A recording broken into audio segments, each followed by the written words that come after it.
So my name is Alana Daly. Among other things, I am the secretary of the NAACP at the CSUMB campus. In case you didn't notice, I am white. And I know, Stephen's surprised. He's known me for a couple years and it's just now coming out. But I'm white and I'm here to say that Black Lives Matter. And I am not here to say that all lives matter, because although that it is true that all lives should matter, all lives are not being destroyed at the same rate or at the same magnitude that Black lives are. We live in a country where every 28 hours or so, there is a Black man or boy that is killed by police or vigilantes. That's essentially one person, one human being with friends and family, with hopes and dreams, who is killed every day. And don't those lives matter? We live in a country where Black people make up 12 to 13% of the general population, but approximately 60% of the prison population, not because Black people are more likely to commit crimes, but because Black people are more likely to be stopped, more likely to be searched, more likely to be arrested, more likely to be charged, more likely to be sentenced, more likely to be sent to prison, and more likely to receive maximum sentences. Even here in liberal Monterey County, Black people make up approximately 6% of the population generally, but 25% of inmates. And these men and women who are arrested for violations, both small and large, both real and exaggerated, then sit in prison for months or years, knowing that their future has been ruined because with a criminal record, they will forever struggle to sustain themselves and their families. And don't those lives matter?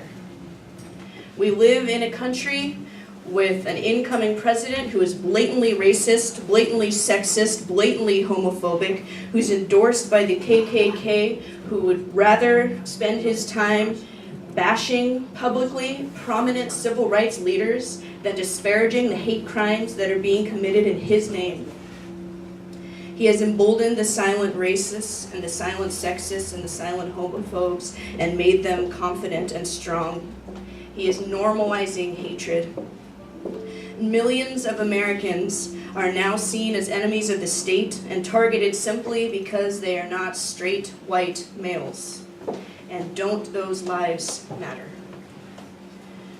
I see a lot of white people here today, and that's great. That's really good. I'm really glad that you're all here. And I hope that your activism does not end here. As white people, we have a great responsibility.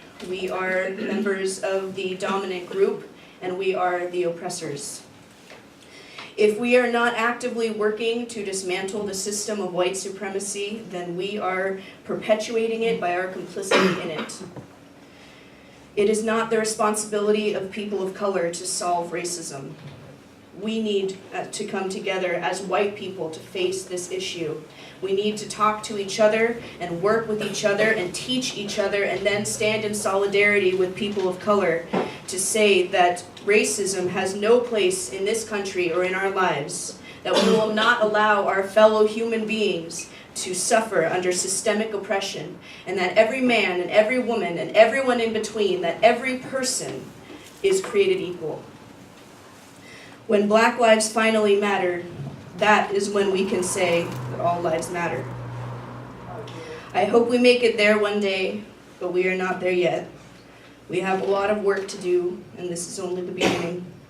I know Miriam wanted me to bring up a couple of things that happened here at the Peace and Justice Center. There's an ending mass incarceration meeting that happens the second and fourth Wednesday of every month. They'll be reading the Michelle Alexander's book, The New Jim Crow, and looking at how we can end mass incarceration in the community. There's also a liberating law group that comes and meets every second Friday and fourth Sunday of the month here, where they are studying law and how we can use it towards racial justice and social justice. I'm also a member of a group that meets here as well called A Community for Unity.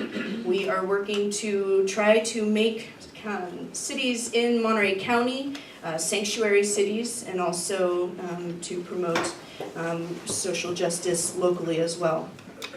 I hope to work with you all in the future because we are stronger together. Our unity gives us strength. And when the road seems long, we can lean on each other, but we can't give up. We have to continue to march on and to fight for equality and to remind America time and time again that Black lives matter.